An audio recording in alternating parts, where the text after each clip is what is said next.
1 சாமுவேலின் புஸ்தகம் 2ஆம் அதிகாரம் 26ஆம் வசனம், 3ஆம் அதிகாரம் 19ஆம் வசனம்.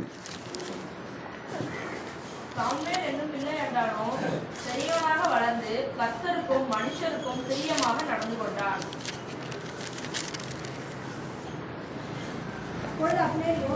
3:19.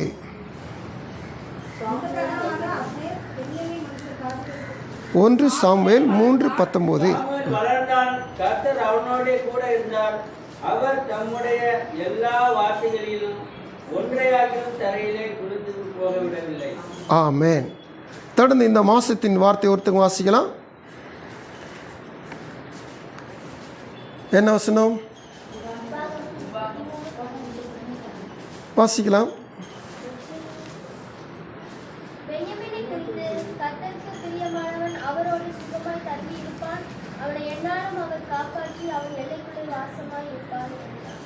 கண்களை மூடி ஜெபிக்கலாம். அன்பின் பரலோக பிதாவே, கோடி ஸ்தோத்திரப்பா. மகிமையின் பிதாவே, எங்கள் இயேசு கிறிஸ்து நாமத்தில் பரிசுத்த ஆவியான உதவியோடு இப்படி பாதுபடிக்கு வருகிறோம். இப்போதும் எங்கள் நல்ல தெய்வம் மட்டுமாய் எங்களை உம்முடைய கிருபையால் நிறைத்து ஆசீர்வதித்து வர்றீங்க. அதுக்காக நன்றி. தொடர்ந்து இப்படி வார்த்தையின் வேலை நீங்கள் பேசி இடைபடுங்க. பரிசுத்தமுள்ள தெய்வமே, இந்த நாளிலும் கர்த்தாவே உமக்கு பிரியமாக இருக்கிறதை குறித்து நாங்கள் தியானிக்கிறோம். எங்களோடு பேசும். எப்படி நாங்கள் உமக்கு பிரியமாக இருக்க வேண்டும் என்பதை நாங்கள் ஆண்டவரை அறியாதிருப்போம். ஒருவேளை நாங்கள் வேதத்தை வாசிக்கும் பொழுது, தியானிக்கும் பொழுது கற்றுக்கொண்டு உமக்கு பிரியமாய் நடந்து ஆண்டவரே உம்மோடு கூட சுகமாய் தங்க நீர் எங்களோடு தங்கியிருக்க எங்களை வழிநடத்தும். பரிசுத்த ஆவியானவர் இடைப்படும்.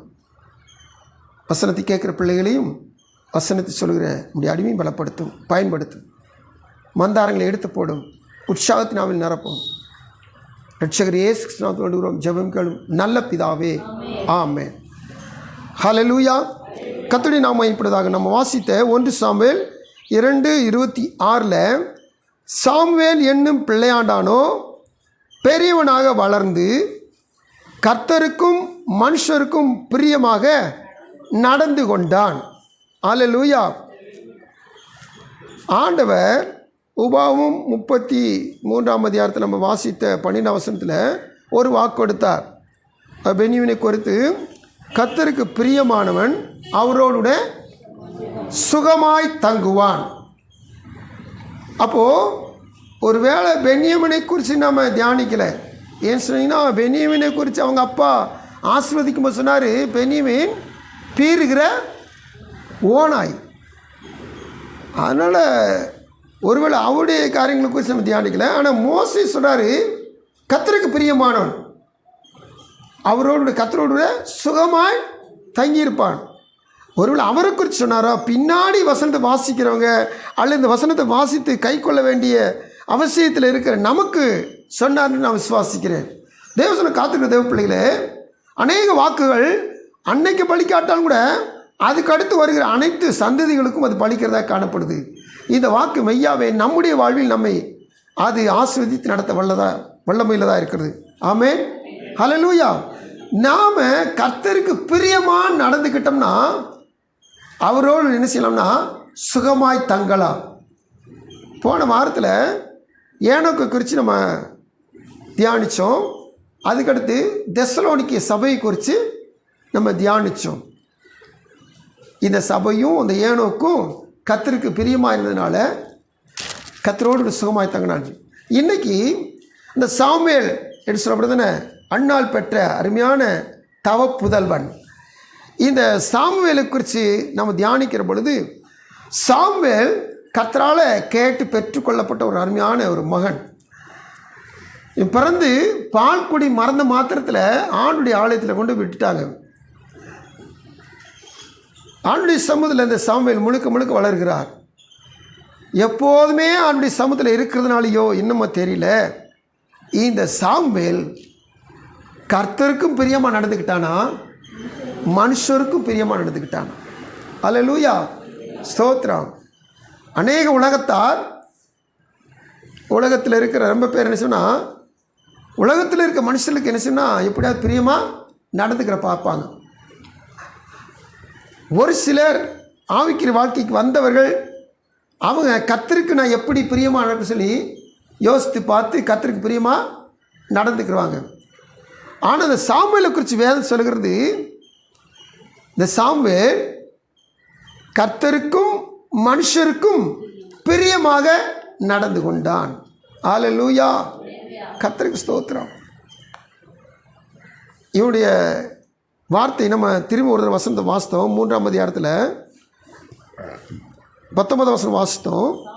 சாமுவேல் வளர்ந்தான், கர்த்தர் அவனுடனே கூட இருந்தார், அவர் தம்முடைய எல்லா வார்த்தைகளிலும் ஒன்றையாலும் தரையிலே விழுந்து போக விடவில்லை. கர்த்தருக்கு ஸ்தோத்திரம். இந்த சாமுவேல் வளர வளர அவனுடைய வேலை சொல்லுது, கர்த்தர் அவனுடனே கூட இருந்தார். கர்த்தருக்கு எல்லா காரியத்திலும் இவன் சுகமாய் நடத்தப்படும்படி, இவன் சுகமாய் தங்கியிருக்கும்படி தேவனாய் கர்த்தர் கூடவே இவன் நடத்தினார். இவன் ஏற்கனவே, அதாவது நீங்கள் 2ஆம் அதிகாரத்தில் 26ஆம் வசனத்தை வாசிக்கும்போது அதனை பின் நிலைமைகளை சொல்லியிருக்கு, முன்னாடியும் அது அறிமுகமாக சொல்லப்பட்டிருக்கு. ஏன்னு சொன்னீங்கன்னா 3ஆம் அதிகாரத்தை நீங்கள் வாசிக்கும் போது 3ஆம் அதிகாரத்தில் சாமுவேல் இன்னும் பிள்ளையாண்டான், இன்னும் சிறுபிள்ளையாத்தான் இருக்கிறான். அவன் என்ன சொன்னால் தன் ஸ்தானத்தில் போய் படுத்து கொண்டான். கர்த்தர் கூப்பிடுறாரு, ஆனால் அவன் என்ன செய்கிற அறியாமல் இருந்தான்னு சொல்லி போட்டிருக்குது. கர்த்தர் தான் கூப்பிட்றான்னு சொல்லி அவனுக்கு தெரியல. அப்புறம் 3 தடவைக்கு அடுத்து 4ஆவது தடவை தான் ஏலி சொல்லி கொடுத்த பிற்பாடு தான் போய் கர்த்தாவே சொல்லும் அடியேன் கேட்குறேன்னு சொல்லி சொல்கிறான். அப்போது 2ஆவது அதிகாரத்தில் 26ஆம் வசனத்தில் இப்படி எழுதியிருக்குது அப்படின்னு சொல்லி பார்த்தீங்கன்னா, இது முன்ன பின்ன முரணா இல்லை, இது அவனுடைய பின் காரியங்களை முன்னமே அறிமுகமாக 26ஆம் வசனத்தில் சொல்லப்பட்டிருக்குது. அல்லேலூயா, கர்த்தருக்கு ஸ்தோத்திரம். இந்த சாமுவேல் என்னும் பிள்ளையாண்டான், இவன் பெரியவனாக வளர்றான். 3ஆவது இடத்துல பிள்ளையாண்டான் தான். ஆனால் அறிமுகமாக 2ஆவது 26ஆம் வசனத்தில் பிள்ளையாண்டான் பெரியவனாக வளர்ந்து கர்த்தருக்கும் மனுஷருக்கும் பிரியமாக நடந்து கொண்டான். இன்னைக்கு தேவ சமூகத்தில் காணப்படுகிற தேவ பிள்ளைகளாய் நாம் இந்த சாமுவேலை வச்சு நான் எப்படி கர்த்தருக்கு பிரியமாக நடந்து கொள்ளணும் அப்படின்ற காரியங்களை, ஒரு சில காரியங்களை நம்ம வேதத்தில் வாசித்து நம்ம என்ன செய்யணும், தியானிக்க போகிறோம். ஆல்ரெடி பிள்ளைகள் இந்த வசனங்களை வாசிக்க பாருங்கள். 1 சாமுவேல் புஸ்தகம் 7ஆம் அதிகாரத்தை எடுத்துக்கொள்ளுங்க. அதில் 3ஆம் வசனத்தையும் இப்போ 4ஆம் வசனத்தையும் வாசிக்க போகிறோம். அப்பொழுது சாமுவேல் இஸ்ரவேல் குடும்பத்தார் யாவரையும் நோக்கி, நீங்கள் உங்கள் முழு இதயத்தோடும் கர்த்தரிடத்தில் திரும்புகிறவர்களானால் அந்நிய தேவர்களையும் அஸ்தரோத்தையும் உங்கள் நடுவிலிருந்து விலக்கி உங்கள் இருதயத்தை கர்த்தருக்கு நேராக்கி அவர் ஒருவருக்கே ஆராதனை செய்யுங்கள். அப்பொழுது அவர் உங்களை பெலிஸ்தருடைய கைக்கு நீங்களாக்கி விடுவார் என்றான். அப்பொழுது இஸ்ரவேல் புத்திரர் பாகால்களையும் அஸ்தரோத்தையும் விலக்கிவிட்டு கர்த்தர் ஒருவருக்கே ஆராதனை செய்தார்கள். அல்லேலூயா.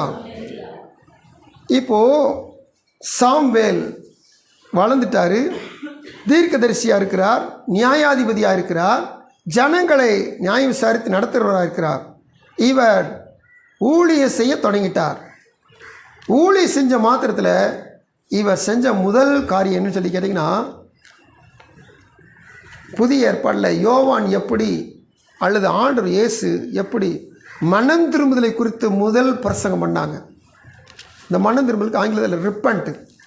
இந்த சாமுவேல் கர்த்தரிடத்தில் திரும்புகிறதை குறித்து பேசினான். இது ரிட்டன், அது ரிப்பன்ட்டு மனம் திரும்புதல், இது திரும்புதல் ரிட்டன். அப்போது இந்த ஜனங்கள் எங்கே போயிட்டாங்கன்னா, ஏதோ டேன் ஆகி வழி விலகி எங்கெங்கேயோ போயிட்டாங்க. அதனால இந்த சாமுவேல் சொல்கிறாரு, ரிட்டன் ஆகுங்க, திரும்பி வாங்கன்றார். அல்லேலூயா. நேர் வழி விட்டுட்டு இந்த ஜனங்கள் இடதும் வலதும் பின்மாற்றத்தில் போய் 3 பக்கம் திரும்பிட்டாங்க. இடது பக்கம் வலது பக்கம் பின்னாடி திரும்பிட்டாங்க. ஆனால் சாமுவேல் சொல்கிறாரு, நீங்கள் என்ன செய்யுங்க, திரும்பி வாங்க.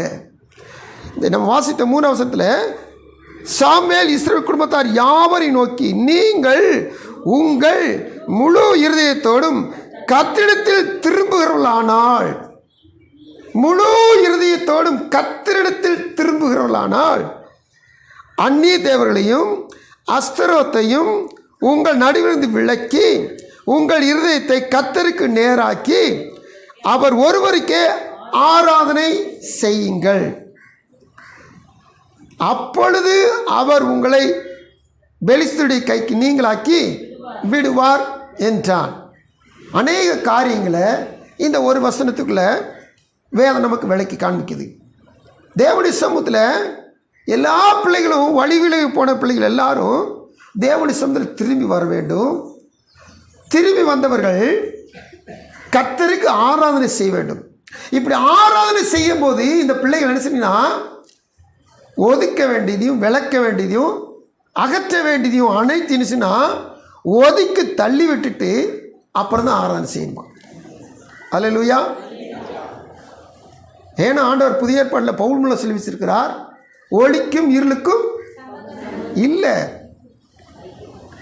ஐக்கியமே கிடையாது. இன்னைக்கு அநேகர் எப்படி ஆராதிக்கிறாங்க, அசுத்தத்தை வச்சுக்கிட்டேவும் பரிசுத்தரை ஆராதிக்கிறாங்க. அப்போ என்ன அர்த்தம், இச்சைகளையும் பலவிதமான பாவங்களையும் பலவிதமான பொல்லாங்கையும் மாசுகளையும் இருதயத்தில் வச்சுக்கிட்டேவும் கர்த்தரை ஆராதிக்கிறாங்க. ஆனால் இந்த சாமுவேல் என்ன சொல்றார் நமக்கு, அல்லது இஸ்ரவேல் ஜனங்களுக்கு என்ன சொல்கிறார்,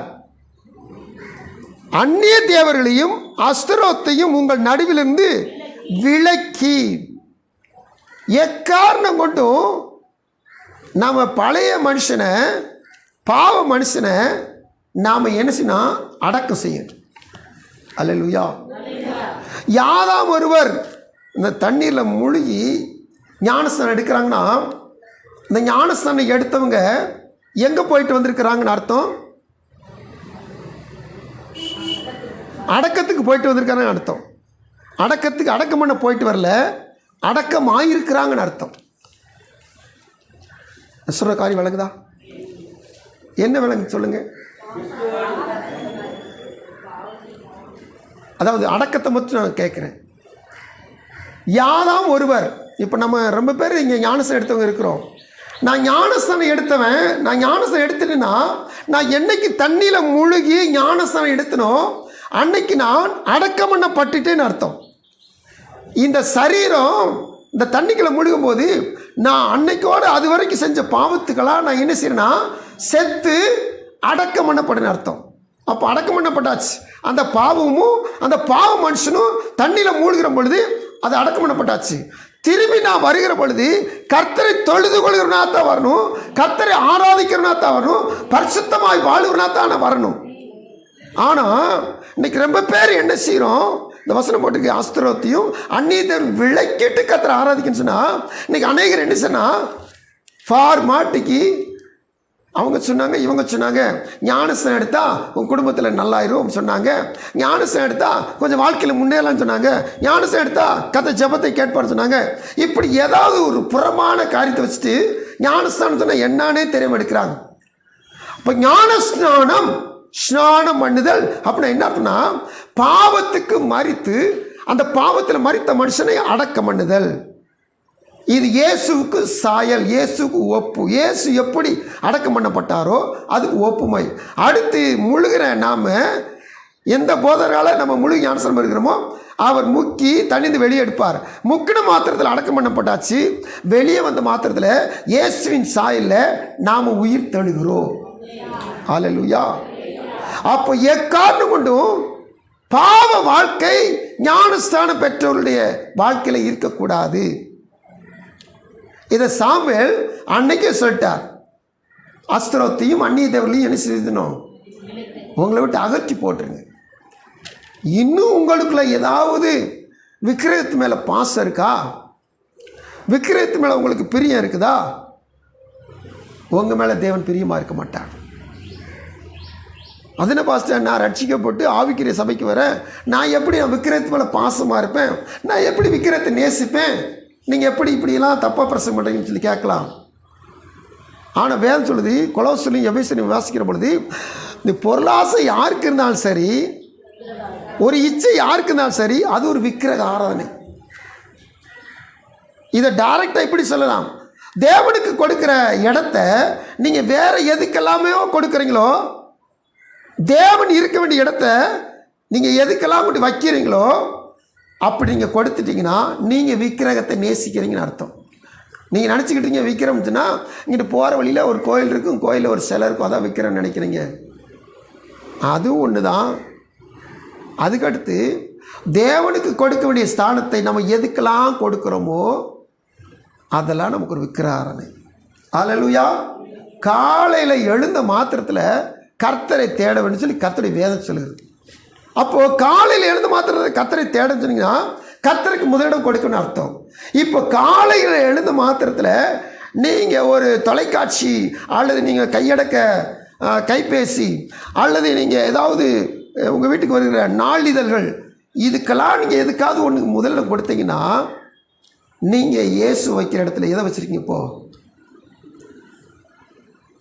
தினத்தந்தி பேப்பரையும் அல்லது தொலைக்காட்சியும் அல்லது கைபேசியும் நீங்கள் முதலிடம் கொடுத்து அதுக்கு முதலிடம் கொடுத்து பார்த்தீங்கன்னா நீங்கள் விக்கிரக ஆராதனை செய்கிறவர்கள். ஒத்துக்கிறீங்களா இல்லையா? நம்ம புரிஞ்சுக்கிறோமா இல்லையா? அல்லேலூயா. முதலாவது தேவனுடைய ராஜ்யம். ஒவ்வொரு நாளும் முதல்ல தேவன்.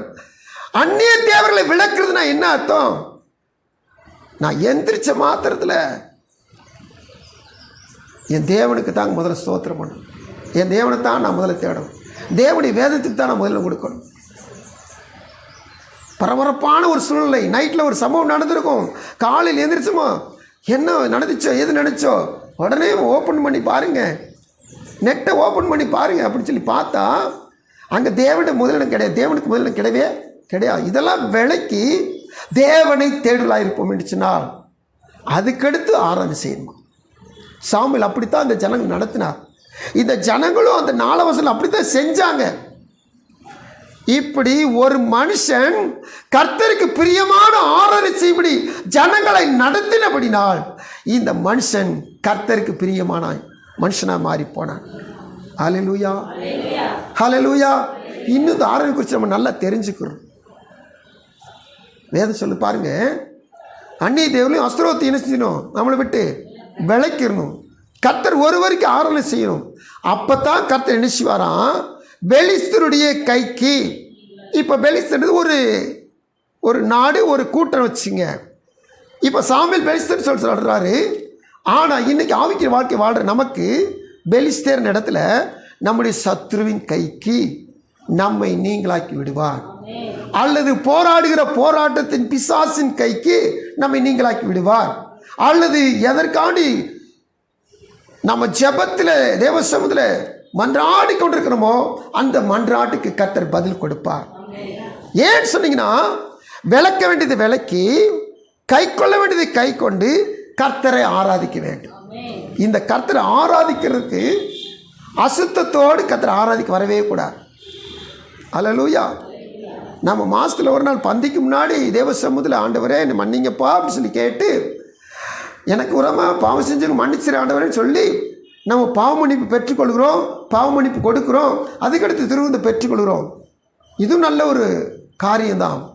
ஆனால் என்னாலும் ஒவ்வொரு நாளும் கர்த்தரை ஆராதித்து கொண்டிருக்க நாம் கர்த்தரை ஆராதிக்க போகிறோம்னாவேவும் நம்மகிட்ட ஏதாவது அசுத்தம் இருக்கா? நீங்கள் ஒவ்வொரு முறையும் ஜெபிக்கும் போதும், ஒவ்வொரு முறையும் ஜெப நேரத்துக்கு போய் அமரும் போதும் நீங்கள் வேதவசனத்தின்படி உங்களை நீங்கள் உய்த்து ஆராய்ந்து அறியுங்கள். அப்போ என்ன அர்த்தம்?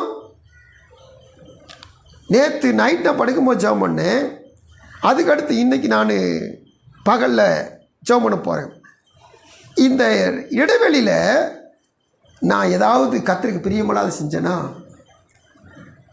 அதெல்லாம் எண்ணி பார். கர்த்தருக்குள்ளே வாழ்ந்துக்கிட்டோம்னா நிச்சயமாக ஆவியான நம்மளை நினைப்பு விட்டுவார். இந்த காரியத்தை செஞ்சுட்டு நீ என் சமூகத்தில் வந்திருக்குன்னு சொல்லி கண்டிப்பாக நினைப்பு விட்டுவார்.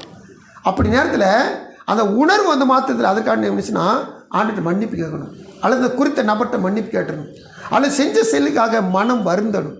தேவனுடைய சொல்ல ஆண்டவரே நான் மனஸ்தாப்படுறேன் ஆண்டவரே அப்படின்னு சொல்லி ஆண்டவர்கிட்ட என்ன சொன்னால் ஒப்புரவாகணும். அதுக்கடுத்து தான் கர்த்தருடைய சமூகத்தை ஜெபிக்க தொடங்கணும், அதுக்கடுத்து தான் கர்த்தருடைய சமூகத்தை ஆராதிக்க தொடங்கணும். அல்லேலூயா. இப்போ அந்த ஆராதனை என்பதில் ஆண்டவரையும் விளக்க வேண்டியது விளக்க சொல்கிறார். அடுத்தபடியாக இந்த சாமுவேல் எத்தனையோ காரியங்கள் ஜனங்களுக்கு சொல்ல வேண்டியது இருக்குது. இவர் ஊழியத்தை துவங்கின மாத்திரத்தில் ஆராதனை பற்றி தான் பேசுகிறார். ஊழியத்தை துவங்கின மாத்திரத்தில் ஆராதனை செய்யணும், ஆண்டுக்கு பிரியமாக ஆராதனை செய்யணும், அதில் ஆண்டுக்கு பிடிக்காத ஒதுக்கி விட்டு ஆராதனை செய்யணும், இப்படி தான் பேசுகிறார். ஏன் இப்படி பேசுகிறான்னு சொல்லி கேட்டிங்கன்னா, காரணம் இஸ்ரவேல் ஜனங்களை எகிப்தினுடைய அடிமைத்தனத்திலிருந்து கர்த்தர் விடுவிக்கும்படியாக மோசேயை தெரிந்து கொண்டார். இந்த மோசேயை தெரிந்து கொண்ட கர்த்தர் மோசே அனுப்பிச்சு, ஆரோனு சேர்த்து அனுப்பிச்சு பார்வோன்ட்ட போய் பேசும்போது பார்வோன்ட்ட என்ன தலைப்பில் பேசுகிறாங்க? யாத்திராகமம் 7:16, யாத்திராகமம் 8:1, யாத்திராகமம் 9:1, இந்த வசனங்கள்லாம் நீங்கள் வாசித்து போகும்போது இந்த வசனங்கள் சொல்லுது, என்னை ஆராதனை செய், எனக்கு ஆராதனை செய்ய. 8:1 அப்பொழுது கர்த்தர் மோசேயை நோக்கி, நீ பார்வோனிடத்தில் போய் எனக்கு ஆராதனை செய்ய என் ஜனங்களை அனுப்பிவிடு. இங்கே அனுப்பிவிடு. 9:1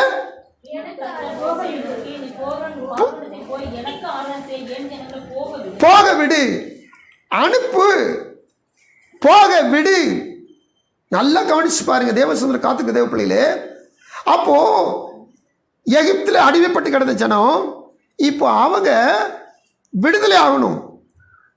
பார்வோன்ட்ட சொல்லுகிற தலைப்பு, அதாவது கம்ப்ளைண்ட் என்ன தெரியுங்கன்னா, ஆராதனை, ஆராதிக்கத்தான் ஜனங்களை விடணும். இந்த ஆராதிக்க விட வேண்டிய ஜனங்கள் அங்கே இருந்துட்டாங்கன்னா, இஸ்ரவேல் என்பவன் என்னுடைய மூத்த குமாரன், நான் இஸ்ரவேலை என்னுடைய மூத்த பிள்ளையை நீ விடாத பட்சத்தில் பார்வோனை உன் தேசத்தில் இருக்கிற உன் பிள்ளை தொடங்கி உன்னுடைய சகல தேசத்தில் இருக்கிற சகல குடும்பத்துடைய ஒவ்வொரு தலைப்பிள்ளைகளையும் மிருகங்கள் தொடங்கி சகல மிருகங்களுடைய தலையீற்றையும் நான் அடித்து கொன்று போடுகின்றான். அல்லேலூயா. இவன் கால தாமதம் பண்ணிக்கிட்டே இருக்கிறான். கடைசியில் 10வது வாதி என்ன வாதம் சொல்லி கேட்டிங்கன்னா, கர்த்தருடைய ஜனங்களை ஆராதிக்க தடை செய்தபடினால, கர்த்தருடைய மூத்த புதல்வனாகிய இஸ்ரவேலை ஆராதிக்க விடாதனால கர்த்தர் எகிப்துடைய அனைத்து தலை பிள்ளைகளையும் சங்காரம் செய்தார். அல்லேலூயா. அப்போது கர்த்தர் இஸ்ரவேலை எகிப்திலிருந்து விடுதலை செய்ய முக்கியமான பிரதான நோக்கம் கர்த்தருக்கு ஆராதனை செய்யும். அந்த நோக்கத்தை இன்று சாமுவேல் நிறைவேற்றுகிறவராக இருக்கிறார். அல்லேலூயா. நீங்கள் வசனத்தை வாசித்து பாருங்க. அல்லது எனக்கு தெரிஞ்ச மட்டும் அதாவது மோசே தொடங்கி வந்து ஆராதனை செய்கிறார், வனாந்தரத்தில் ஆராதனை செய்ய வைக்கிறார். அதுக்கடுத்து அன்னைக்கு இருந்து சாமுவேல் காலத்து வரைக்கும் கர்த்தரை ஆராதிக்கிறதுக்கு நேரம் வழி எடுத்தவங்க யாராவது இருக்கிறாங்கன்னு பார்த்தீங்கன்னா இல்லைன்னு தான் சொல்ல முடியும். விடுதலை செய்கிறாங்க, நியாயம் விசாரிக்கிறாங்க, நடத்தி செல்கிறாங்க, பங்கு போட்டு கொடுக்குறாங்க, இப்படி பல காரியங்களை செய்கிறாங்க. ஆராதனைக்குள்ளே நடத்துவதற்கு யாராவது இருக்காங்கன்னு சொல்லி பார்த்தீங்கன்னா மேக்ஸிமம் இல்லைன்னு தான் தோணும். அல்லேலூயா. அப்படி யார் இருக்காங்களா? தேவசன காத்துக்கிற தேவ பிள்ளைகளே, இந்த சாமுவேல் செஞ்ச முக்கியமான காரியம், மோசேட்டு சொன்ன பிரதான காரியமாகிய ஆராதனை காரியத்தை இந்த சாமுவேல் தன்னுடைய ஊழியத்தின் முதல் பிரதான நோக்கமாய் அவர் செயல்படுத்துகிறவராக இருக்கிறார். அல்லேலூயா. கர்த்தருக்கு ஸ்தோத்திரம். அப்போது இன்னைக்கு வாரந்தோறும் ஞாயிற்றுக்கிழமை தோறும் ஆராதனைக்கு வருகிற நாம் இப்போ நம்ம செய்ய வேண்டியது என்ன? சாமுவேல் வார்த்தையின்படி விளக்கணும், அப்புறம் ஆராதனை செய்யணும். அப்புறம் தான் நமக்கு சத்துரு கையிலேருந்து விடுதலை கிடைக்கும். அப்போ விடுதலை கிடைக்கிறதுக்காக நம்ம ஆராதிக்கிறோமா? இல்லை. இந்த தேவனாய் கர்த்தர் நம்மை வைத்த அன்பு நேசம் இது பெரிது. அவர் ஒருவரே துதிக்கு பாத்திரர்.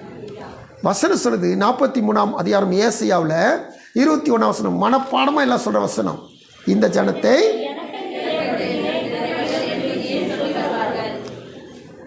மனுஷனை உண்டாக்குனதின் நோக்கமே என்னவா? கர்த்தரை துதிப்பதற்காக. மக்கள் ஒரு பழமொழி சொல்லுவாங்க பார்த்தீங்களா, படைத்தான் படைப்பெல்லாம் மனுவுக்காக, மனுவை படைத்தான் தன்னை வணங்க. இந்த படைப்பு அனைத்துமே யாருக்காகவா? நமக்காக, மனுஷனுக்காக. ஆனால் நம்மளை படைச்சது அவரை வணங்குவதற்காக. அல்லேலூயா. இந்த நோக்கத்தை எல்லாரும் தெரிஞ்சுக்கணும். ஏன் இந்த கர்த்தரை வணங்கணும்?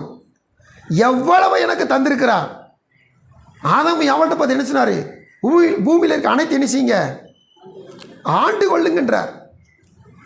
யானை இருந்தாலும் சரி, சிங்கம் இருந்தாலும் சரி, காண்டாம இருந்தாலும் சரி, பாம்பு, பள்ளி எதுவாக இருந்தாலும் சரி, பறவை பட்சி எதுவாக இருந்தாலும் சரி, எல்லாவற்று மேலும் இவர்களுக்கு என்ன செஞ்சனா ஆளுகை தந்தார். நீங்கள் என்ன செய்யுங்க? எல்லாத்தையும் நீங்கள் ஆண்டு கொள்ளுங்க. இந்த ஆதாம் பாவம் செய்கிற வரைக்கும் எது ஒன்றா ஆதாம் சொல்லுதான் கேட்கணும். மனுஷன் சொல்லுதான் அனைத்து மிருகங்களும், காட்டு மிருகம்னாலும் சரி, நாட்டு மிருகங்கள் எல்லாம் இப்படி ஆளு கீழ்பட்டிருக்கிறாள், எல்லாமே சொல்லி கேட்கும். என்னைக்கு பாவம் சொன்னால் அதுக்கடுத்தான் காட்டு மிருகம் காட்டு தரவு போயிட்டு தேவசுந்தர் காத்திருக்க தேவ பிள்ளைகளே,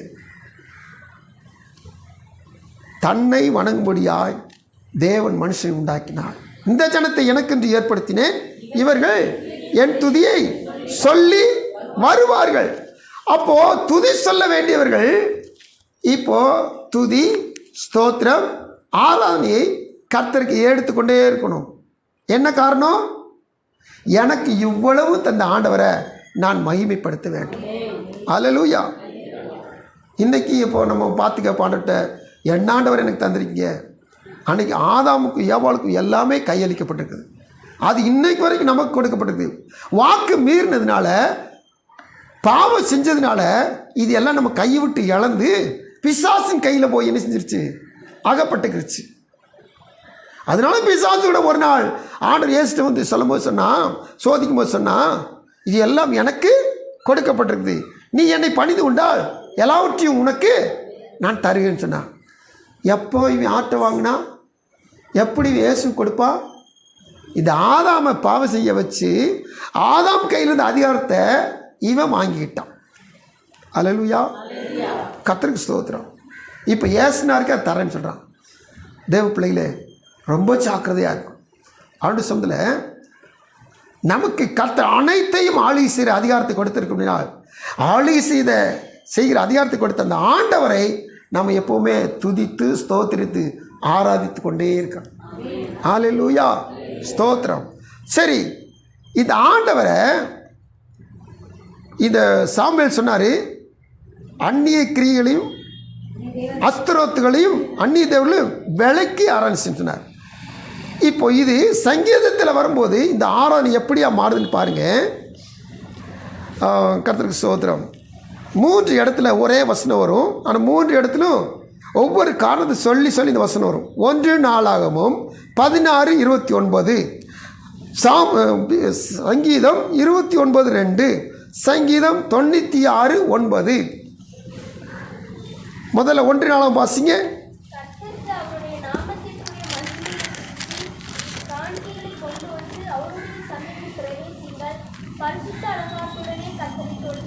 பரிசுத்த அலங்காரத்துடனே கர்த்தரை தொழுது கொள்ளுங்கள்.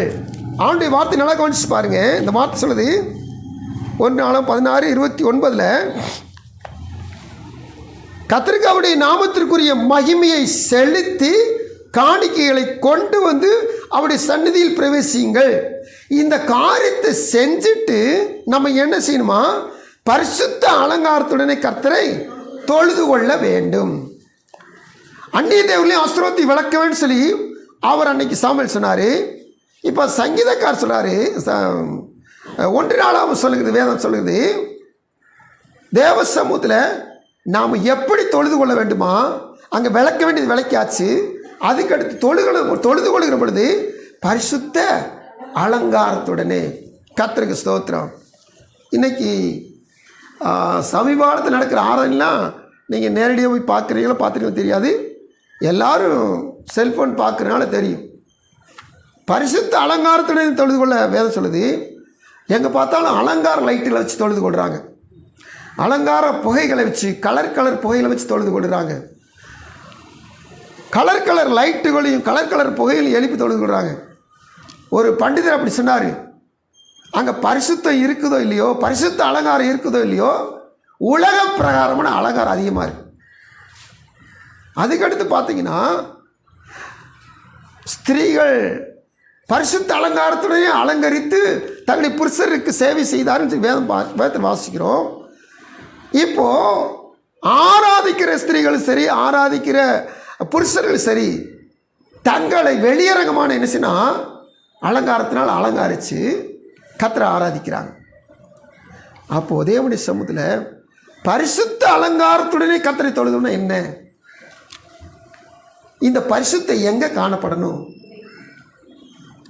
தேவ சமூகத்தில் ஒரு முறை ஆண்டவர் என்னாமும் 20ஆம் அதிகாரத்தில் ஜனங்கள்லாம் தவிக்கிறாங்க, தாகத்தில் தண்ணிக்கு ஏங்குறாங்க, முறுமுறுக்கிறாங்க. ஆண்டு சொன்னார், மோசேவன் கோலை கையில் எடுத்துகிட்டு போய் கண்மலை பார்த்து பேசு, கண்மலை தன்னிடத்தில் இருக்கிற தண்ணீரை கொடுக்கும். இவங்க என்ன செஞ்சுருக்கணும்? கண்மலை பார்த்து பேசியிருக்கணும். ஆனால் என்ன செஞ்சிட்டாங்க? 20:12 வாசிங்க.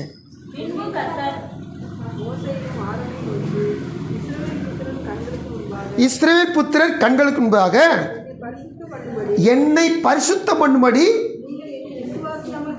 நீங்கள் என்னை விசுவாசியாமல் போனபடியால்.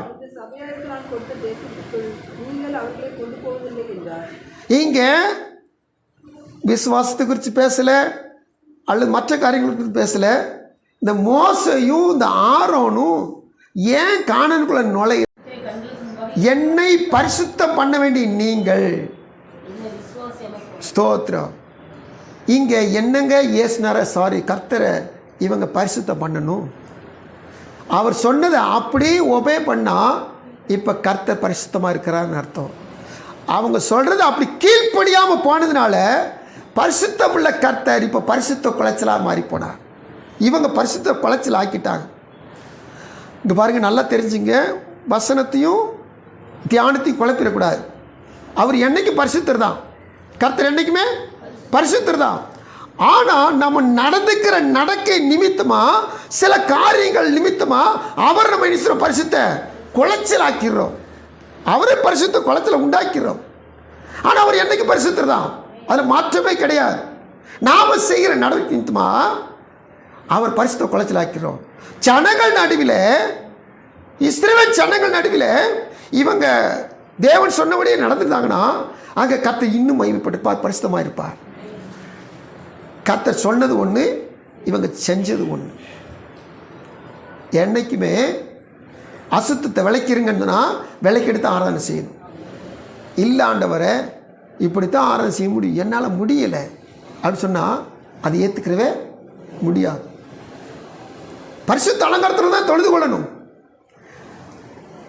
இந்த பரிசுத்த அலங்காரம் செய்கிற செய்கைகள், நடக்கிற நடக்கைகள், பேசுகிற பேச்சுகள், சிந்திக்கிற சிந்தைகள் எல்லாவற்றும் கர்த்தருக்கு பிரியமாக நடக்கும். அல்லேலூயா. நம்ம ஆண்டவர் ஒரு ஜெபத்தை இயேசுனார் சொல்லி கொடுத்தார். அந்த ஜெபத்தில் என்ன சொன்னார்? உம்முடைய நாமம் பரிசுத்தப்படுவதாக. எங்கேயும் இதே கான்செப்ட் தான். அவர் ஏற்கனவே பரிசுத்தம் உள்ளவர் தான்.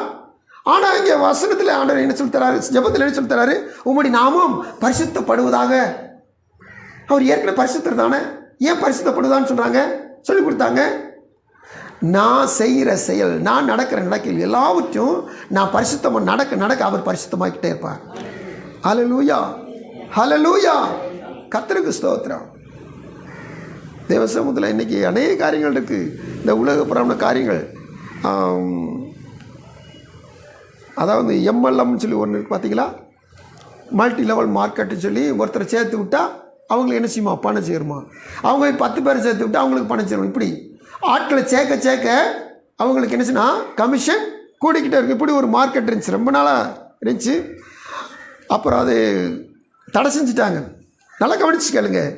இப்போ ஒருத்தவங்க 2 பேர் சேர்ப்பாங்க, 2 பேர் 4 பேர் சேர்ப்பாங்க. அந்த முதல்ல சேர்த்தாளுக்கு 6 பேர் கணக்கு வந்துடும். இப்படி பெருகிக்கிட்டே போகும்.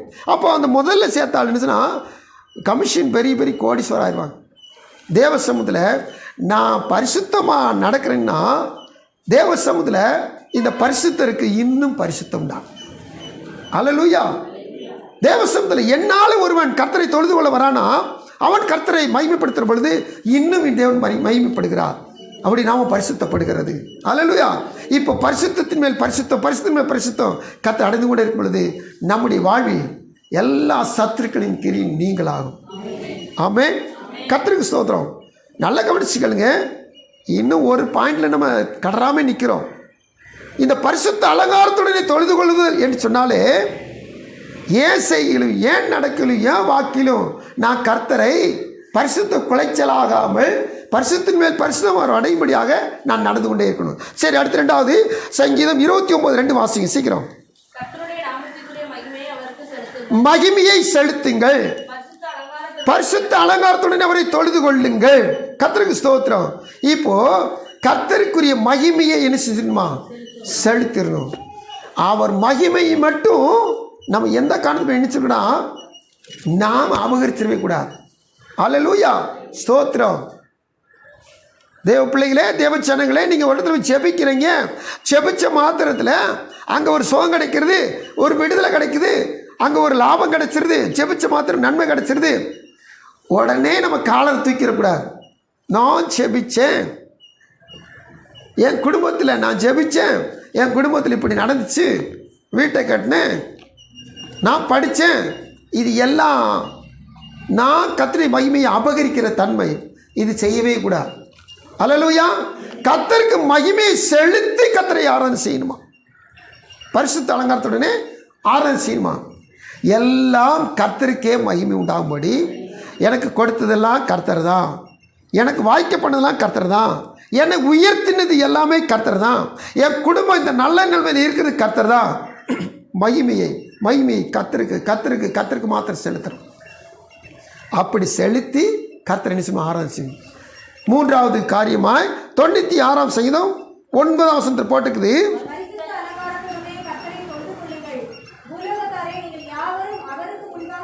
அவருக்கு முன்பாக நடுங்குங்கள் உலகத்தாரே. அதாவது கர்த்தரை தொழுது கொள்ளும் போது பயபக்தி வேணும். கர்த்தரை ரொம்ப பேர் நிர்வசாரம் ஆராதிக்கிறாங்க. பயத்தோடும் நடுக்கத்தோடும் கர்த்தரை நிச்சயம் ஆராதனை செய்யணும். 2ஆம் சங்கீதம் அப்படி தானே போட்டுக்குது.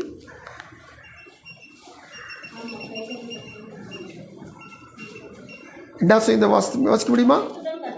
பயத்துடன் கர்த்தரை சேவிங்கள், நடுக்கத்துடனே களி கூறுங்கள். இங்க பாருங்க, தேவனுக்கு பயப்பட பயம் வேணும். இங்க பாருங்க, இனி தேவன் என்னை ரட்சிச்சிட்டார், அவர் என் நண்பன், அவர் என் தகப்பன், அவர் என்னுடைய சகோதரன். இதெல்லாம் ரொம்ப உறவு ரொம்ப நெருங்க உறவு ரொம்ப நெருங்கிடுச்சுன்னா அவருக்கு மதிப்பு கொடுக்குறது கிடையாது. ஏன் நண்பன் தானே, ஏன் தகப்பன் தானே, ஏன் சகோதரன் தானே, ரொம்ப அசட்டை இல்லை. இந்த காரியம் இருக்கவே கூடாது. என்னதான் அவர் உனக்கு நண்பனாக இருந்தாலும், என்னதான் உனக்கு ஆலோசனை சொல்கிற அவர் நல்ல தகப்பனாக இருந்தாலும், என்னதான் உன்னோடு கூட உனக்கு உடன்மந்த சகோதரன் போல இருந்தாலும், அவர் தொழுகைக்கு பாத்திரர், ஆராதனைக்கு உரியவர், அவர் கனத்துக்குரியவர். அவரை கனத்துக்குரிய பாத்திரமாகவே எப்போது என்ன. அல்லேலூயா.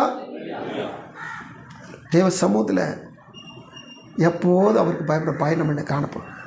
அவருக்கு அஞ்சு நடக்கிற அச்சம் நடுக்கம் நம்மளுக்குள்ள எப்போது இருக்கணும். அல்லேலூயா. இப்படி செஞ்சு கர்த்தர் என்ன சொன்னால் தொழுது கொள்ள வேண்டும். அல்லேலூயா. அந்நிய தேவர்களையும் மஸ்ரோத்தையும் விளக்குதல், அடுத்தபடியாக பரிசுத்த அலங்காரத்துடனே அவரை தொழுது கொள்ளுதல். இப்போ தேவனுடைய சமூகத்தில் ஆண்டவர் புதிய ஏற்பாட்டில் ஒரு ஸ்திரீகிட்ட பேசுகிறார். அப்படி பேசும்போது ஆண்டவர் ஒரு தனிப்பட்ட ஒரு சாதாரண, அதாவது அந்த பெண்ணும் 5-6 கணவனோடு கூட வாழ்ந்தவர், இப்பேற்பட்ட பாவியான ஸ்திரீ, ஆனால் அவர் யாரையும் ஒதுக்காமல் அந்த பெண்ணிட்ட பேசுகிறார். இப்படி பேசிக்கிட்டே வரும்போது அவள் திடீர்னு ஆராதிக்கிறத குறித்து பேசுகிறார். அப்போது ஆண்டவர் அவன்கிட்ட பேசுகிற ஒரு காரியத்தை பாருங்கள். யோவானின் சுவிசேஷம் 4ஆம் அதிகாரம்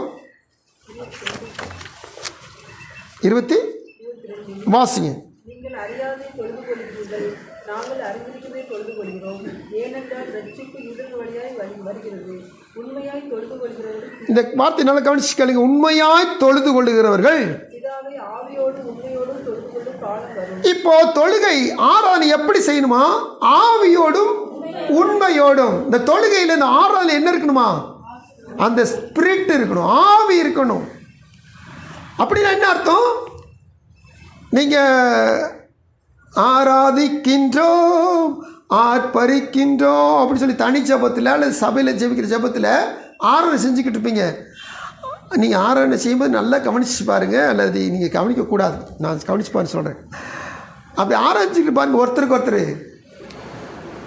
பேசிக்கிட்டும் விசாரிச்சுக்கிட்டும். சில நேரத்தில் கொடுமை பார்த்தீங்கன்னா கைபேசியை தடவிக்கிட்டும் ஆராதிக்கின்றோம், ஆர்ப்பரிக்கின்றோம், ஆவியோடும் உண்மையோடும். இந்த ஆவி உண்மை இல்லாமல் வாய் மட்டும் ஆராய்ச்சிக்கிட்டு இருக்குது. என்ன புண்ணியம்? ஒரு புண்ணியம் கிடையாது. நீங்கள் தனி ஜபத்தினாலும் சரி, குடும்ப ஜபத்தினாலும் சரி, அல்லது சபை ஆராதனை சரி, எந்த ஒரு ஆளும் ஆவியோடு உண்மையோடு என்ன செய்யணும்? கர்த்தரை ஆராதிக்கணும், தொழுது கொள்ள வேண்டும். தேவ சமூகத்தில் அந்த காலத்தில் குறிப்பிட்ட மலையில் போய் குறிப்பிட்ட ஆலயத்தில் போய் கர்த்தரை தொழுது கொள்ளணும். ஆனால் பிதாவை இப்பொழுது எங்கும் தொழுது கொள்ளும் காலம் வந்திருக்கிறது. எந்த இடத்துலையும் தொழுது கொள்ளலாம், எல்லா இடமும். எந்த இடத்துல தொழுது கொண்டாலும் அந்த இடத்துல அவர் வந்துடுவார். அல்லேலூயா, ஸ்தோத்திரம். நீங்கள் காட்டில் வேலை செஞ்சாலும் சரி, நீங்கள் அலுவலகத்தில் உட்காந்து நீங்கள் அலுவல் பார்த்துக்கிட்டதாலும் சரி, நீங்கள் சமையல் பண்ணி எந்த இடத்துல நீங்கள் கர்த்தரை தொழுது கொள்ளலாம், எந்த இடத்திலும். 24 வசனம் என்ன போட்டுக்குது? யோவான் 4:24. தேவன் ஆவியா இருக்கிறார், அவரை தொழுது கொள்ளுகிறவர்கள் ஆவியோடும் உண்மையோடும் அவரை தொழுது கொள்ள வேண்டும். ஏசுனாருன்னு நமக்கு சொல்லி வச்சிட்டார். ஆவியோடும் உண்மையோடும், இந்த சரீரத்தில் காணப்படுற ஆவினால் சரி, அவர் நமக்கு தந்த ஆவினால் சரி, இந்த ஆவியோடு அவரை தொழுது கொள்ள வேண்டும். அல்லேலூயா, கர்த்தருக்கு ஸ்தோத்திரம். இந்த செத்த ஆராதனை மட்டும் இருக்கவே விடாது. இந்த காலையில் எந்திரிச்சு வந்து மாத்திரம் நமக்கு சொக்கை அடிக்கத்தான் செய்யும். ஆனால் எப்படியாவது அந்த சொக்கை மாற்றிட்டு, அந்த தூக்க மயக்கத்தை மாற்றிட்டு, எப்படியாவது நம்ம ஆவியில் ஆண்டர் பலனோடு துதிக்கணும். அல்லேலூயா. எப்படியாவது இந்த கை தட்டவே முடியாது நமக்கு, நம்ம நரம்புகளாம் சோர்ந்து போயிருக்கு காலையில். ஆனால் எப்படியோ கர்த்தரை கை தட்டுங்க உற்சாகத்தோடு. வாய் திறக்கவே முடியாது, தொண்டை திறக்கவே முடியாது. சத்தமாக தொண்டை திறந்து கர்த்தரை மகிமைப்படுத்துங்க, கர்த்தரை ஆராதிங்க, கர்த்தரை துதிங்க. ஏன்னா அவர் சொல்லிட்டார், இந்த ஜனத்தை எனக்கென்று ஏற்படுத்தி இவர்களின் துதியை சொல்லி வருவார்கள். அப்போது தேவ சமூகத்தில் இந்த ஜனத்தை எனக்கென்று ஏற்படுத்தினா, என்னையை ஏற்படுத்தினது கர்த்தர், அவர் துதிக்கிறதுக்காக தான் ஏற்படுத்தினா. நான் துதியை விட்டுட்டு மற்றதெல்லாம் சத்தமாக செய்வேன். பொதுவாக பாருங்கள், 6வது நேரத்தில் நம்ம அப்படியே சோர்ந்து போய் கிடப்போம், மந்தமாய் கிடப்போம். முடிஞ்சுமே ஒரு டின்னர் கொடுக்கணும்னு வச்சுங்க, நம்ம எப்படி உற்சாகமாக இருப்போம். அல்லேலூயா. டின்னரை சோர்ந்து போய் அப்படி உற்சாகம் இல்லாமல் சோர்ந்து போய் அப்படி டின்னரை வாயில் சாப்பிடுவோமா?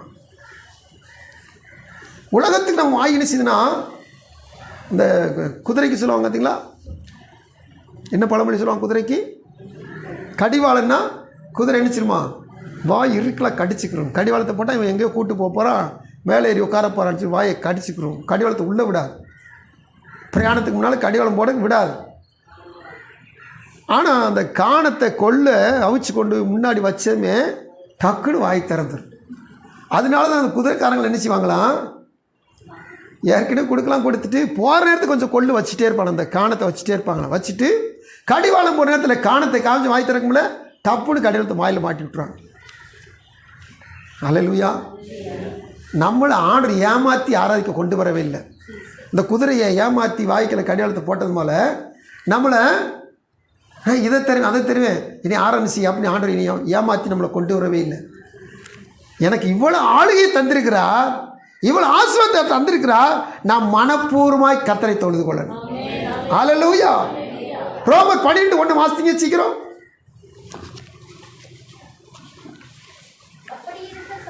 சகோதரரே, நீங்கள் உங்கள் சரீரங்களை பரிசுத்தமும் தேவனுக்கு பிரியமான ஜீவ பலியாக ஒப்புக் கொடுக்க வேண்டும் என்று தேவனுடைய இரக்கங்களை முன்னிட்டு உங்களை வேண்டிப்படுகிறேன். இதுவே நீங்கள் செய்யத்தக்க புத்தியில ஆராதனை, ரீசனபிள் சர்வீஸ். இதுவே நீங்கள் செய்யத்தக்க புத்தியுள்ள ஆராதனை. இந்த புத்தியுள்ள ஆராதனை செய்யறதுக்கு நம்ம சரீரங்களை என்ன செய்யணுமா? ஆமாம், ஜீவ பலியாக ஒப்பு கொடுக்கணும். எல்லாரும் கவனிக்கிறீங்களா? ஜீவ பலியை இங்கிலீஷில் போட்டு பாருங்க. என்ன வார்த்தை சொல்லலாம்? Living sacrifice. பலின்னு சொன்னால் சாக்ரிஃபைஸ். சாக்ரிஃபைஸ் தமிழில் சொல்லி பாருங்க, என்ன வார்த்தை? தியாகம். இந்த சரீரத்தை தியாகம் பண்ணி, பரிசுத்தமாக தியாகம் பண்ணி கர்த்தருக்கு புத்தியில் ஆராதனை செய்யணுமா? அல்லேலூயா. நீங்கள் எதில் தியாகம் பண்ண போகிறீங்க? நீங்களா சொல்லுங்கள். ஐசக் சொல்லு, எப்படி நம்ம சரீரத்தை தியாகம் பண்ணி நம்ம ஆராதனை செய்யணும்? பால் தினர் சொல்லு, நம்ம சரீரத்தை எப்படி தியாகம் பண்ணுறது? நீ தான் சொல்கிற, சத்தமாக பாடுறேன். நீ சொல்லு, சரீரத்தை எப்படி தியாகம் பண்ணலாம்? சொல்ல தெரியல. எவ்வளவுக்கு எவ்வளோ கையை ஓங்கி தட்டுறோமோ சரீரத்தை நினைச்சிடும், தியாகம் பண்ணுறோம். அல்லேலூயா. கை தட்டினா தட்டே முடியல, சோர்ந்து போயிருக்கு. அப்படி நேரத்தில் இந்த சரீரத்தை நினைச்சினோம், தியாகம் பண்ணணும். சின்ன பிள்ளைகளுக்கு, சண்டே கிளாஸ் பிள்ளைகளுக்கு மாதிரி நான் சொல்கிறேன், ஆண்டி பிள்ளைகள் நல்ல கவனமாக இருக்கு.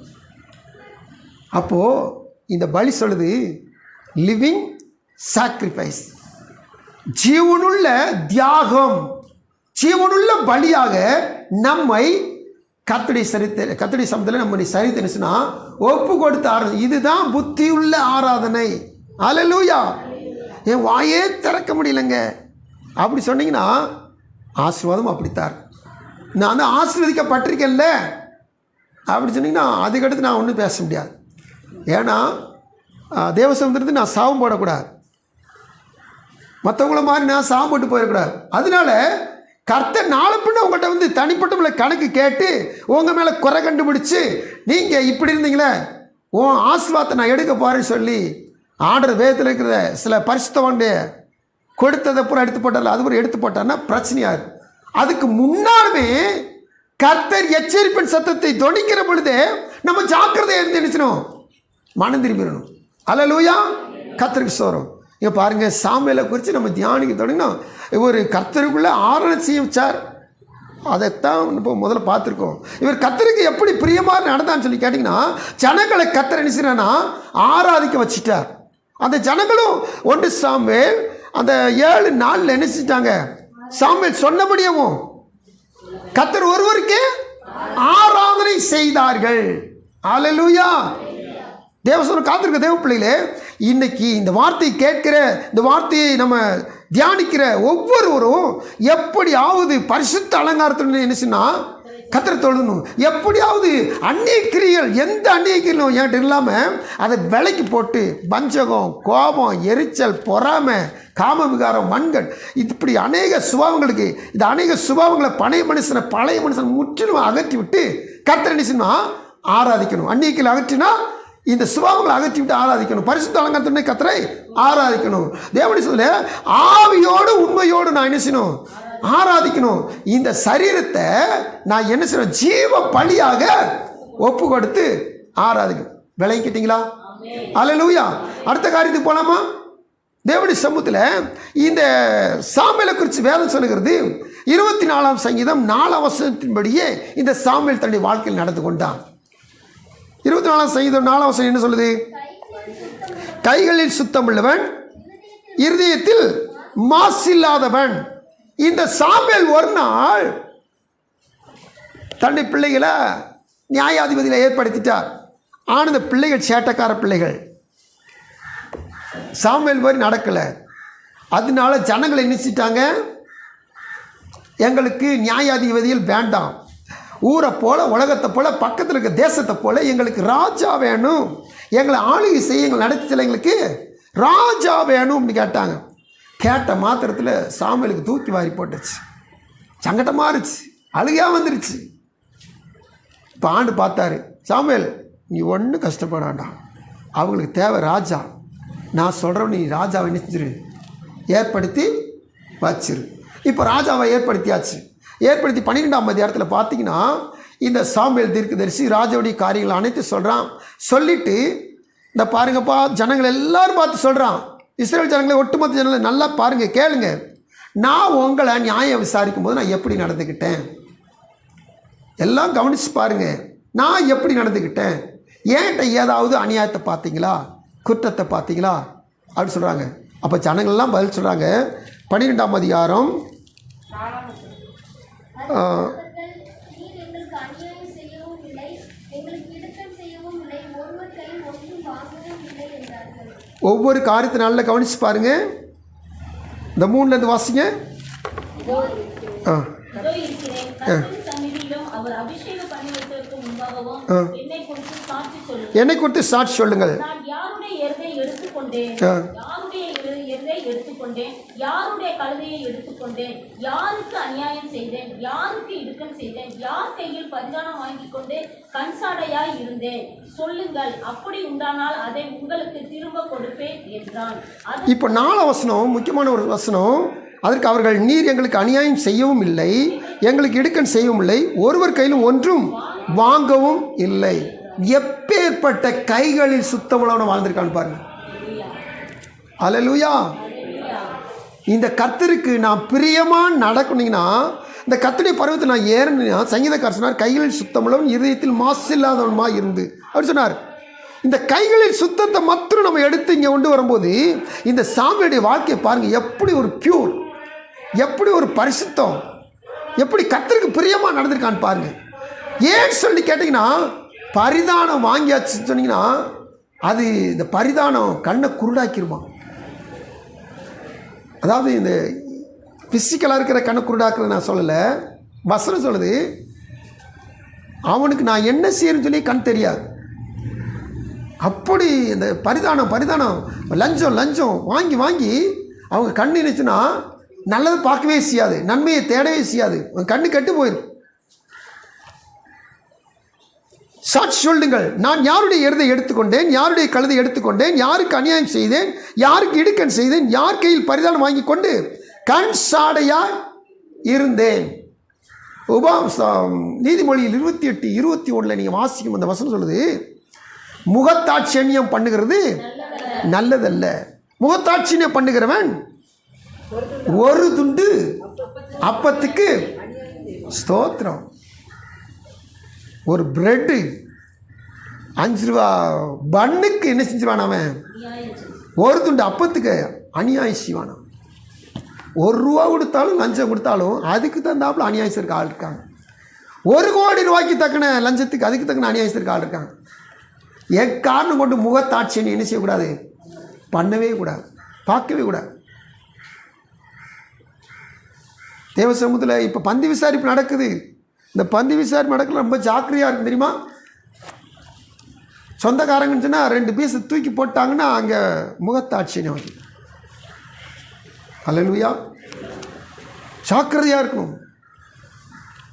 எல்லாருக்கும் அந்த சுபாவம் இருக்குது. இது ஆண்டுக்கு பிடிக்காத ஒரு சுபாவம். நம்மால், தெரிஞ்சால், சொந்தக்கார், உறவுக்கார் அப்படி சொன்னீங்கன்னா அந்த பந்தி விசாரிப்பில் ரொம்ப ஜாக்கிரதையாக இருக்கணும். ஏன்னா இங்கே பார்த்தோன்னா அசனம் அப்படி இப்படிலாம் நடக்கும். பார்த்தீங்களா, நம்ம சர்ச்சில் வருஷத்தில் ஒரு நாள் நம்ம நினைச்சணும் சோத்திர கூட்டம் நடத்துகிறோம். எந்த ஒரு காரியத்திலையும் இந்த முகத்தாட்சின்னு பார்க்கவே கூடாது. அது நல்லது அல்ல. ஆண்டவர் எங்கெங்க நல்லது அல்லன்னு சொன்னாரோ, இந்த மனுஷனுக்கு பிசாசு என்ன சொன்னா, இது நல்லது, இது புசிக்கக்கூடாதுன்னா புசி, இப்படித்தான் சொல்லி தருவான். நல்லது அல்ல. போன வாரம் கூட தியானிச்சு பார்த்தீங்களா, மனுஷன் தனியாக இருக்கக்கூடாது, கல்யாணத்தை முடிச்சுக்கணும்னு சொன்னால் ஆண்டு சொன்னான்னா அந்த மனுஷன் என்ன செய்வான், இல்லை நல்லது இல்லை, நான் தனியாக இருக்கிறது நல்லது, இப்படி தான் சொல்லுவான். ஆண்டு சமூகத்தில் எக்காரணம் கொண்டும் இந்த முகத்தாட்சி இருக்கவே கூடாது. இந்த சாமுவேலை குறித்து வசனம் சொல்லி பாருங்க, யார் கையில் பரிதானம் வாங்கி கொண்டு கண் சாடையாக இருந்தேன். யாருக்கான அப்படி இருந்தேன்னா சொல்லுங்கன்னு கேட்குறாங்க.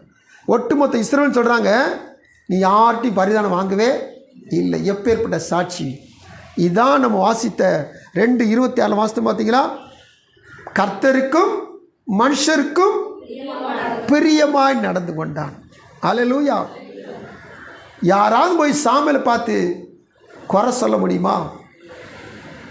குறை சொல்லவே முடியாது.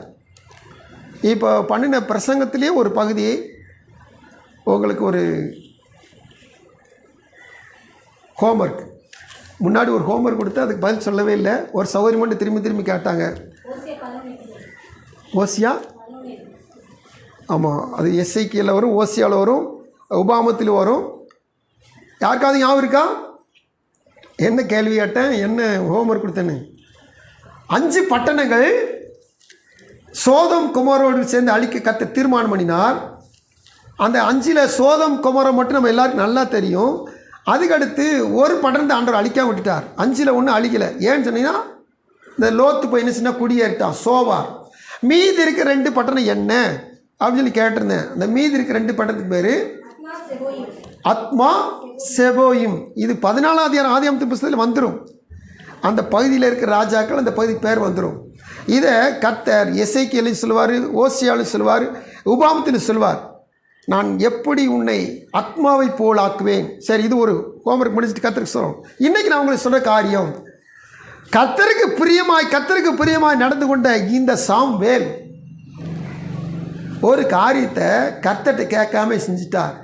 அதனால மக்களுக்கும் பிரியம் கிடையாது, கர்த்தரை அது அங்கீகரிக்க கிடையாது. ஹல்லேலூயா, ஹல்லேலூயா. கவனமாக பாருங்கள். தேவன் நாம தொடர்ந்து நம்ம நடத்துவாராக. இன்னும் தேவ சமூகத்தில் இந்த ஒரு சில வார்த்தையில் நம்ம இருக்கிற நிமிஷத்தில் தியானித்து நம்ம முடிக்க போகிறோம். ஆண்டுடைய சமூகத்தில் கர்த்தருக்கு ஸ்தோத்திரம். இந்த சாமுவேல் சத்தியத்தை சத்தியமாக எடுத்து சொல்கிறான். பாவத்தை குறித்து, நீதியை குறித்து, நியாய தீர்ப்பு குறித்தும் பரிசுத்த ஆவி நம்மை கண்டித்து உணர்த்துகிறவர்.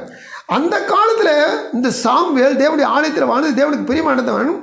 இவன் ராஜாவை ஏற்படுத்தி வச்சுட்டு இப்போ ராஜாவையும் ராஜாங்கத்தில் இருக்கிற ஜனங்களையும் இஸ்ரவேல் ஒட்டுமொத்த ஜனங்களையும் பார்த்து பேசுகிற பாருங்க. 12வது அதிகாரத்தில் கடைசியில் ஒரு வார்த்தை சொல்ல பாருங்க. நீங்கள் இன்னும் பொல்லாப்பை செய்யவே செய்வீர்களானால் நீங்களும் உங்கள் ராஜாவும் நாசம் அடைவீர்கள்.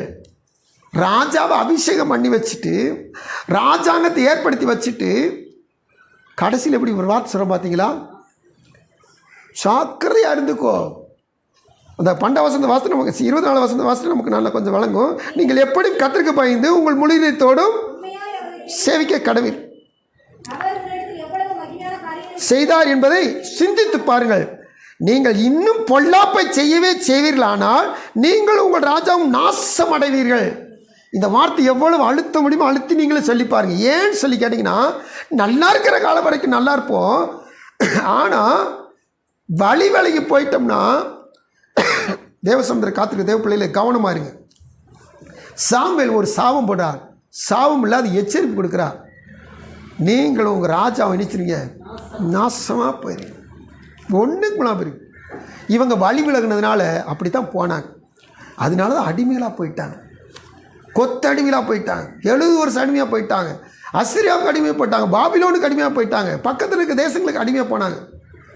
இதெல்லாம் அவங்க வழி விலகுனதுனால. சரி, அடுத்து ஒரு சத்தியத்தை இப்படி சொல்கிறாரு பாருங்க. 13வது அதிகாரத்தில் 13-14 வாசிங்க. சாமுவேல் சவுலை பார்த்து புத்தியீனமாய் செய்தி கை கொள்ளாமல் போனீர், மற்றபடி கர்த்தர் இஸ்ரவேலின் மேல் உம்முடைய ராஜ்யபாரத்தை என்றைக்கும் ஸ்திரப்படுத்துவார். இப்போதோ உம்முடைய ராஜ்யபாரம் நிலை நிற்காது. இப்போ தான் ராஜ்யபாரம் ஏற்றுக்கொண்டா. ராஜ்யபாரம் ஏற்றுக்கொண்ட மாத்திரத்தில் இந்த சாமுவேல் சொன்ன குறித்த காலத்தில் சாமுவேல் வரலன்னு சொல்லிட்டு இவன் என்ன செஞ்சிட்டான், சவுல் பலி செலுத்த ஆரம்பிச்சிட்டான். பலி செலுத்துறது ஆசாரியர்களுக்குரிய வேலை. எனக்குரிய ஸ்தானத்தை நான் பார்த்துட்டு போய்கிட்டே இருந்த பிரச்சனை இல்லை. இன்னும் கொஞ்சம் தேவையில்லாத ஒரு காரியத்தை நான் தலையிட்டேன்னா அங்கே பிரச்சனை தான் வரும். அதனால தான் இங்கே சொல்கிற புத்தியீனமாய் செய்தி.